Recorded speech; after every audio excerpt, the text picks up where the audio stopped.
Hi guys, this is Karthik. So in this video I'll be discussing the solution to beauty of tree problem and a little bit extra expected value concepts also.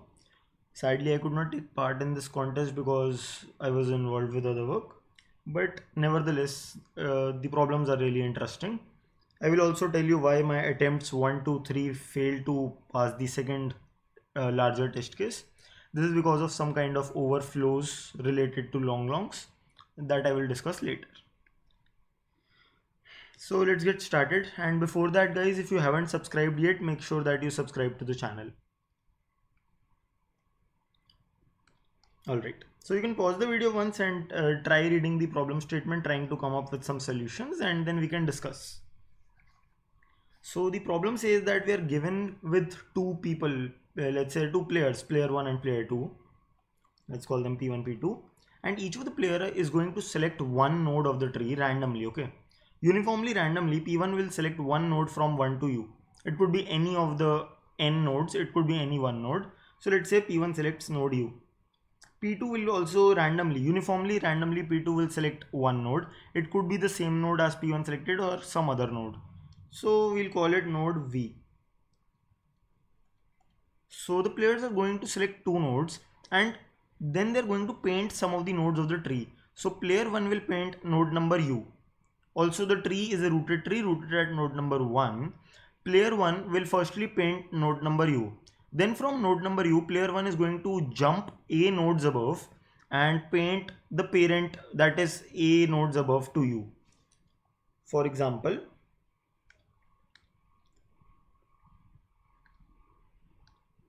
so for for a small example, here's what player 1 will do. Let's say player 1 selected this node randomly, and then this node has a few parents. Assume these are the parent nodes. So what player 1 is going to do, and let's say that value of A input is given to be maybe 2. Similarly, there will be a value of B, and what player 1 will do is he will paint all the nodes starting from node U and going two nodes above, jumping two nodes up. So player 1 is going to paint this node, then he's going to paint this node and this node, because two nodes above here, two nodes above, he will reach here. So we know the nodes that player 1 will paint. Similarly, player 2 will take some node V, maybe somewhere here, and let's say B equal to 3. Then player 2 will paint this node, then jump 3 levels up, 1, 2, 3, right? And these will be the nodes that player 2 will paint. What we need to do is we need to find out if on a random game player 1 and player 2 start playing, what is the expected value of nodes that will get painted on any scenario of the game being played. So the clear idea is that what do we expect, like when the game starts, what do we expect after the games, how many nodes will be painted. Also, we will not count a node that gets painted by both the players twice. We will only count it once. We have to count all those nodes that get painted at least once. If a node is getting painted by both the players, it is not to be counted twice, it is to be counted once. So I'm going to discuss a brute force which will give you idea of what expected values are. So the idea of expected value is that to calculate expected value, you will consider all the possible scenarios, let's call them SI, and among all these possible scenarios, let's say in some scenario 1, 5 nodes get painted, in some scenario 2, maybe 3 nodes of the tree will get painted, and so on. These scenarios are basically that scenario 1 could be that player 1 selected node number 1 while player 2 also selected node number 1. Scenario 2 could be that player 1 selected node number 1 and player 2 selected node number 2, so on. Okay, there are going to be a lot of possibilities. I will tell you exactly how many. So the expected value is calculated as the average over all these scenarios, weighted average. The weights are the probabilities of these different scenarios. So expected value of this game will turn out to be what is the value of the ith scenario multiplied by what is the probability of the ith scenario going to happen. summed over all the scenarios that can happen. So over all scenarios, let's say that there are a total of capital M scenarios, then your expected value will be this. What is the probability of scenario I happening, and what are the number of nodes that you're going to paint in the scenario I, and assuming that there are a total of M scenarios, you will find this particular value. Okay, and now since in the problem statement they have given that all the scenarios are equally likely, basically that player 1 will randomly select a node and player 2 will also randomly select a node. So any u comma v pair has the same probability as any other u comma v pair, right? So the probability of u1 v1, player 1 selecting node u1 and player 2 selecting v1, we can call this some scenario 1. The probability of this scenario is the same as the probability of the scenario u2 v2 since the players are choosing the nodes randomly. Okay, so all the probabilities will be equal to one another among all these pairs. And how many total pairs exist if there are n nodes? So player 1 has n options to choose node, right? So if this is your scenario in which this is the node selected by player 1 and this is the node selected by player 2, then player 1 has n options and player 2 also has n options. So overall there are n square valid scenarios. So now you can come up with a brute force for the small test. Knowing that there are exactly n square scenarios, you can definitely come up with a brute force for that will pass the small test. Moreover, knowing that the probability of each and every scenario is the same, your expected value formula becomes very easy to evaluate. You just need to find out what is the answer of the ith scenario and add for every scenario. So here is what you will do in the brute force. Select two nodes, okay, u and v. Actually keep going upwards, a nodes upward from u and b nodes upward from v, and keep painting those nodes. At the end, find out in the tree how many nodes are painted, and that is the number of nodes that you will paint in this particular scenario where nodes u and v are selected. Do this for all the possible n square pairs, and checking the answer of one scenario takes O(n) time. Since there are n squared scenarios, so it's going to be overall big of n cube. For small test, n is up to 100, and therefore you will pass the small test if you simply find out the answer for every scenario and add them up. So your answer will be big of n cube in time complexity or solution, and your answer will be the sum of all these sum of the answers of various scenarios. So that is okay. We have discussed the brute force. Let's discuss something smarter. Now let's cleverly analyze the brute force so that we can come up with something more efficient. So in our brute force, here is what was happening. We were going to choose our scenario 1 and we would get, okay, that node number u1, u2, u3 and so on, something like that are the nodes which are getting painted. So you calculate, okay, these are a total of x1 number of nodes. Then you will say, okay, I will think about scenario 2. In scenario 2, some other nodes, maybe v1, v2, so on, are getting painted, and you will say, okay, a total of x2 nodes got painted, and you will keep doing this till the n squared scenario, the last scenario, and again there will be a set of nodes that get painted, uv, let's say w. So maybe some set of nodes w1, w2 and so on got painted, and you said, okay, this value I will say xn square, and we are going to add them up. Now if you analyze this cleverly, think about node u1.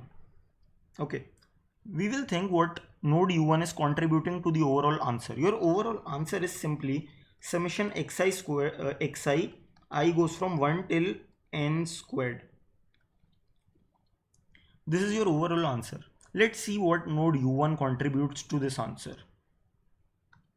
So node u1 contributed 1 to scenario 1, maybe nothing to scenario 2. Let's say that u1 was not getting painted in this scenario, so u1 was not contributing anything to s2. Similarly, there's some ith scenario, either u1 will be contributing to it or not contributing to it. So the idea is that a particular node u will either add 1 to one of these scenarios or add a 0 to that scenario. So if in a particular scenario u gets painted, it is adding 1 to it, otherwise it is adding nothing or it is adding 0, right? So if I was able to find out the number of scenarios in which node u is getting painted, then that will be the contribution made by u in the overall total. In this total, that will be the contribution that u1 gives. In how many of these n squared scenarios is node u1 present? If I'm able to find that particular thing, I could represent this summation as something like this. This particular summation can be represented like this. In how many scenarios is node number 1 painted?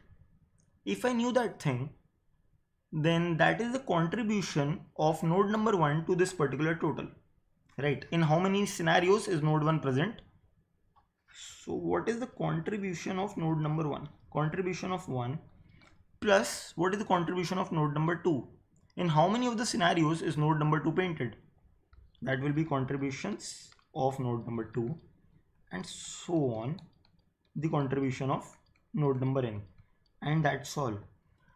If I look at the problem in this particular way, instead of finding the answers of every scenario, if I think that what is the contribution of a particular node, that means in how many scenarios is that particular node present, then I could represent my summation in this way, that and my final answer becomes contribution for node I, and summation I goes from 1 till the nth node of the tree. So I will simply be adding the contribution of each and every node.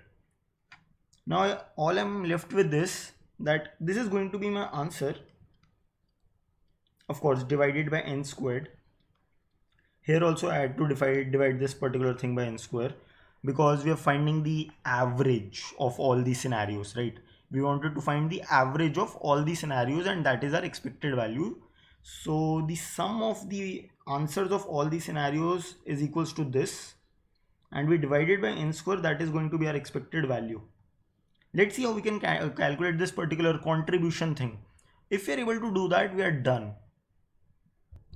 Now what I will do is I will think about a node number u, and try to evaluate in what kind of scenarios is node u going to be painted. So here is my node u. A scenario is basically nothing but a set of nodes, okay, on node x comma y. Here x is the node that is selected by player 1 and y is the node selected by player 2. I want to see for what all valid values of x and y is node u going to be painted. That is the idea. Now node u will be painted if let's think when what all cases will player 1 be painting node u. So node u will be painted if player 1 chooses node u. So that is one case in which node u gets painted. So player 1 may choose node number u, and player 2 may choose any node. It would not matter, because since player 1 has already chosen node number u, player 1 is definitely going to paint node number u, and therefore in all these scenarios node u is going to be painted, and therefore u is going to contribute 1 to all such scenarios. Moreover, consider some node, let's call it v, and v is at a distance of a from u. So if there is such a node that is at a distance of a from u and player 1 chooses node v, then player 1 is going to paint node v, then he's going to go a length above, or make a jump a up to node u and paint node u also. So the idea would be that if there is any node that is at a distance of a from u and in the subtree of node u, that means it has to be a child, a descendant of node u at a depth a from u. So if there is a descendant of u, node u, that is at a distance of a from u, any descendant d2, I will rename this as d1. So if there is any descendant of node u that is at a distance of a from u, and player 1 chooses any of these nodes, then player 1 is going to paint node u. So in all these scenarios also node u gets painted. In what all scenarios will node u get painted? If there is a descendant of node u that is at a distance of some multiple times a, that means 0a, 0a, 2a, 3a, so on. So if there is any descendant of node u that is at a multiple times of a distance depth from node u or distance away from node u and descendant of node u, if any of those nodes is selected by player 1, then player 1 is going to paint node u. On similar lines, player 2 will be painting node u whenever a node that is a descendant of node u is selected and is at a distance of 0, b, 2b or 3b and so on from node u. So a descendant of u and at this kind of distance, if player 2 chooses such a node, then in all those scenarios also node u will be painted. So now we know what kind of scenarios we'll be painting node u. Let's count them, okay? We will use a little bit of very basic maths and combinatorics to count them. First of all, let's say that I know the number of nodes that are descendant of node u and are at a distance of multiple times a from node u. I know that already, assuming. Let's say that dp of u comma 0 is the number of nodes at distance 0, a, 2a, 3a and 3a, basically some multiple times a from u and descendant of node u. And similarly, I will be also defining dp of u comma 1. I will not write it, I will just speak that out. So dp of u comma 1 is going to be the number of nodes that are at a distance of 0, b, 2b, 3b and so on from node u and are a descendant of node u. Let's say that we are able to evaluate these things somehow. I'll just show you in code that how simple this is to evaluate. But assume that we are able to evaluate these things. Let's see how we can count the number of scenarios in which node u is included. So if there is any node which player 1 can select so that it will be able to paint node u, assume that there is one node v1, selecting which player 1 definitely paints node u. Then player 2 may choose any other node, okay, and player 2 may choose 1, 2, 3, so on till the nth node. Player 2 may choose any of these nodes, and in all these n scenarios, node u will be getting painted definitely, because if player 1 has the node v1, then player 1 paints node u, since v1 is at a distance of a multiple times a from u and a descendant of u.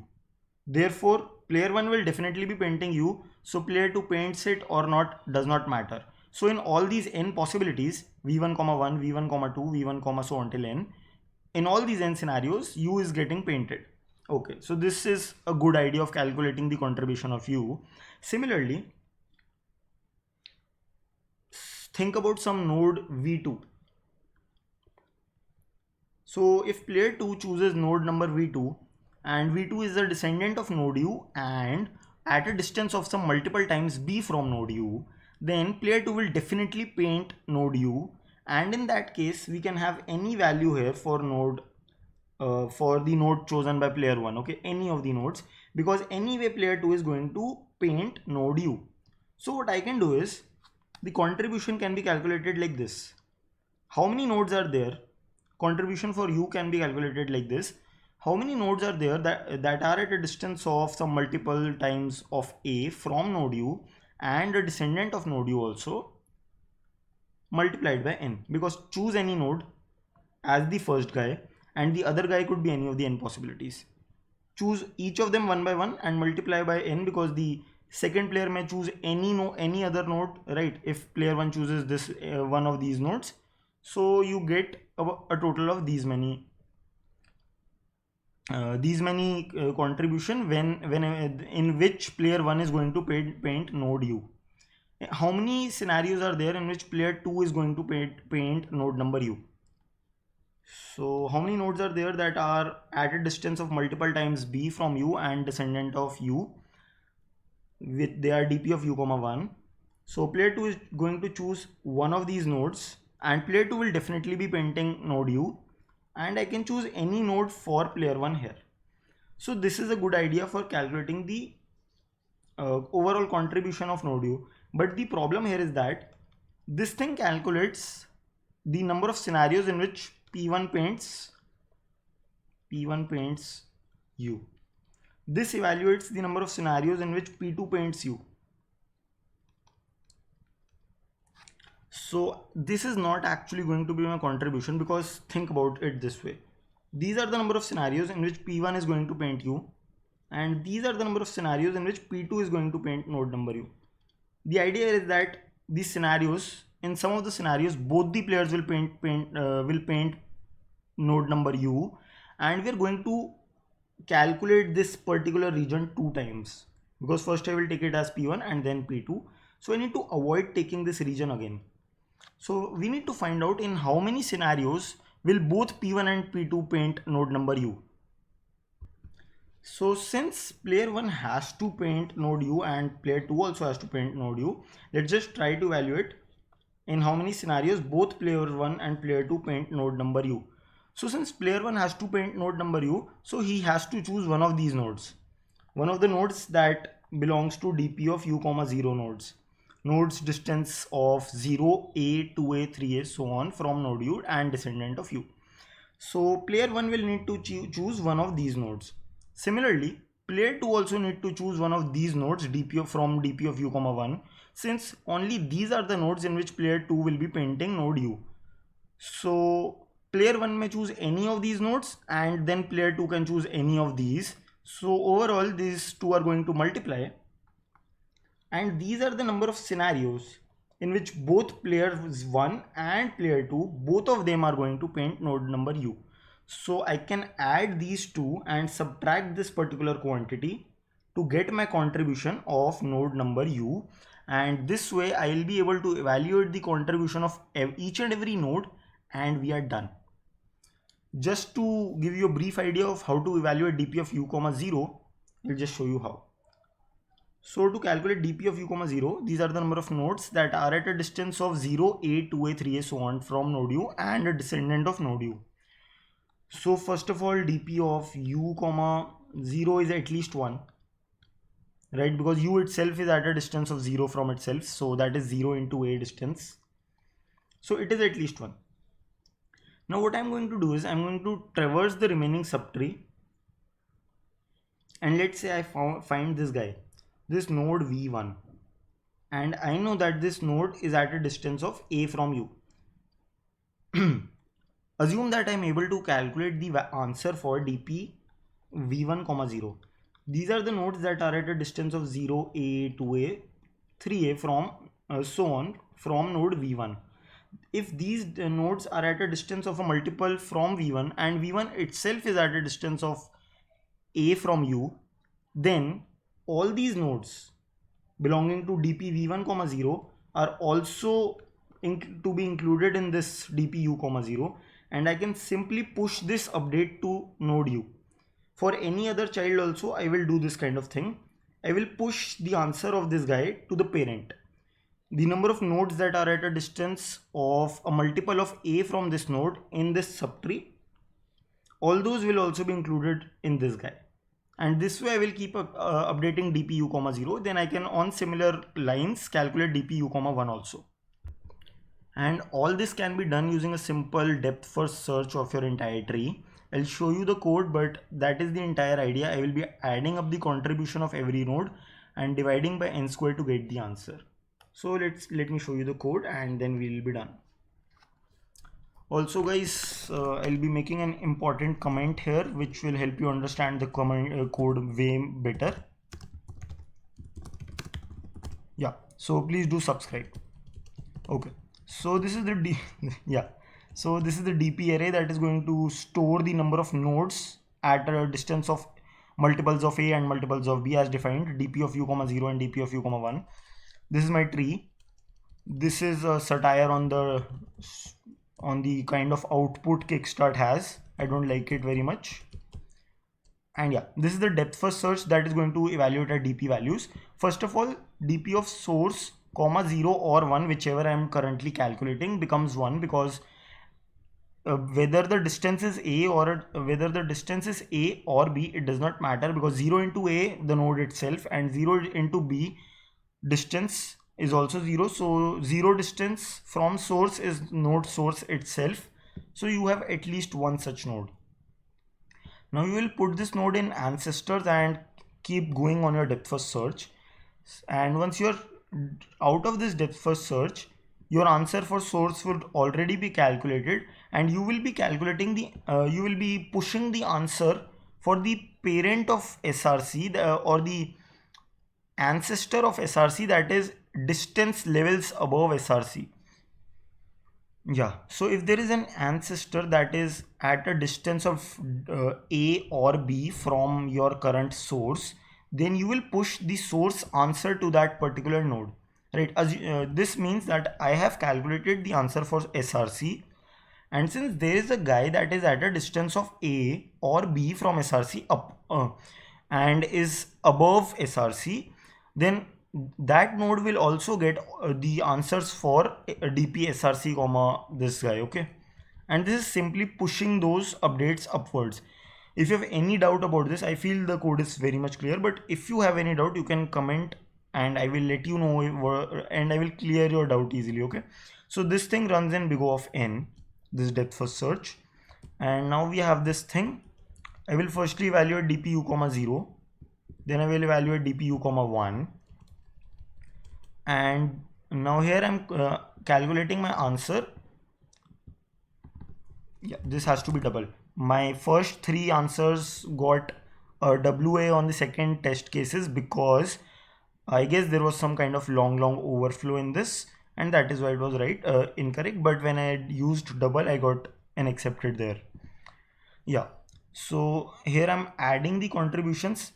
If node I is painted by player 1, if node I is painted by player 2, multiplied by n, because the other guy can paint any other node. If I'm selecting a node from this set for player 1, or I'm selecting a node from this set for player 2, and minus the cases in which both player 1 and player 2 paint the node I. That's it. So guys, hopefully this was helpful to you, and if you like the content, do give me a like. Let me know in the comments if you like the explanation. If you think I can improve in something, also let me know in the comments, and definitely make sure that you subscribe. So thanks for watching guys. Bye.